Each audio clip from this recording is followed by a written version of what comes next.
The Virginia 10 miler is almost here, and it's your chance right now to sign up. And you can actually walk away with a cool t-shirt. And I'm here with Jeff Fedorko to tell us more about the race this year. And there's going to be a lot of folks out on that race course, aren't there? Hard to believe this is the 46th year of the Genworth Virginia 10 miler, and there's an event for everyone.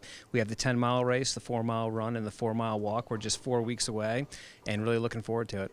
So let's talk more about those specifically. If you want to get that t-shirt, because everybody wants a t-shirt, you need to sign up soon, right?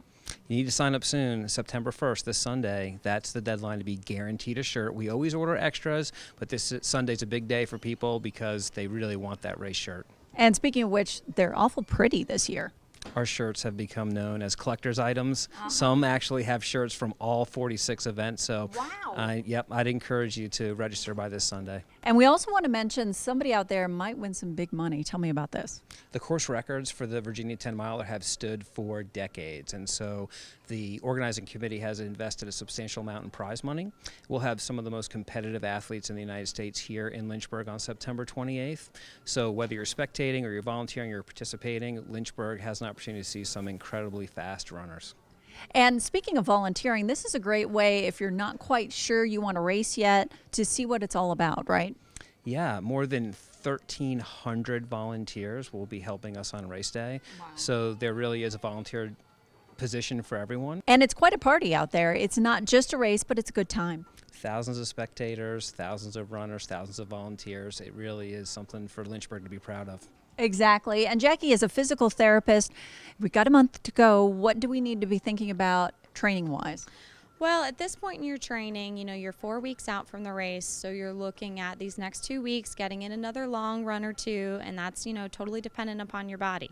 At this point, you really need to be listening to your body. If you've been consistent with your training, feeling good, and want to continue and push through that last bit of training, go out, hit those long runs, stay consistent, but you might be feeling, wow, I'm getting a little bit more sore, a little achy, I'm having some problems. So you might not push yourself to do that last long run or two. Back it down a little bit on the mileage, but just stay consistent with going out regularly.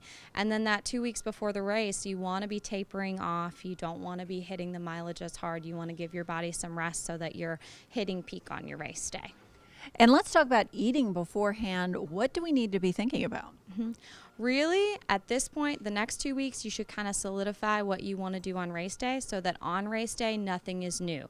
You know exactly what you want to take in nutrition-wise before the race. You've practiced that out and planned that out with a long run ahead of time. You've practiced out what you want to eat the night beforehand. So a lot of people kind of get into this big carb load or crazy amount of food, and that can make you just feel gross and yucky on run day, and you don't want to do that.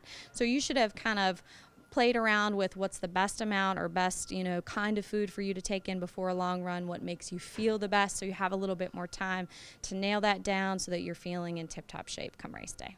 That's a good point. And also, you need to be thinking about what you'll be wearing on race day. And the day I ran, it was really humid, but then it started to rain. What do you suggest for folks to do on race day? And you also sell shoes as well. Do you start with the new shoe a month out, or are you wearing your old beat-up sneaks? Footwear is one of the most important items that a runner can invest in, so it's important that your shoes are not only correct for your foot type, but that you're replacing your shoes. And that really needs to happen within the next couple of weeks. You don't want to be putting a brand new pair of shoes on the day before the event.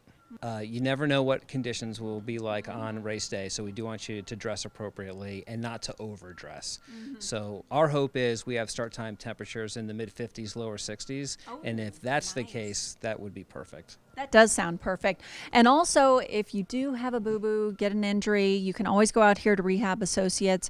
And you guys even analyze people's runs out here. You can make sure that they're staying on the straight and narrow, right? Absolutely. Most insurances you can self-refer nowadays, so you don't need a doctor's referral to come see a physical therapist. We do video running analysis here at our Timberlake Clinic. We recommend that we're not doing that specifically for an injury, because if you're running and you have an injury, you're probably running not in your normal fashion because you're hurt. So we would look at what we can do to help you immediately with that first, and then come back to a running analysis video when you're back to kind of your normal run and not having pain. Gotcha.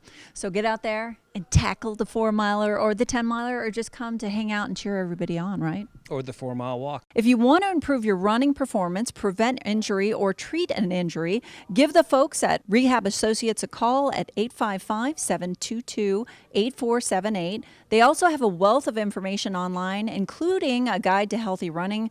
Just head online to racva.com, and we'll be right back after this break.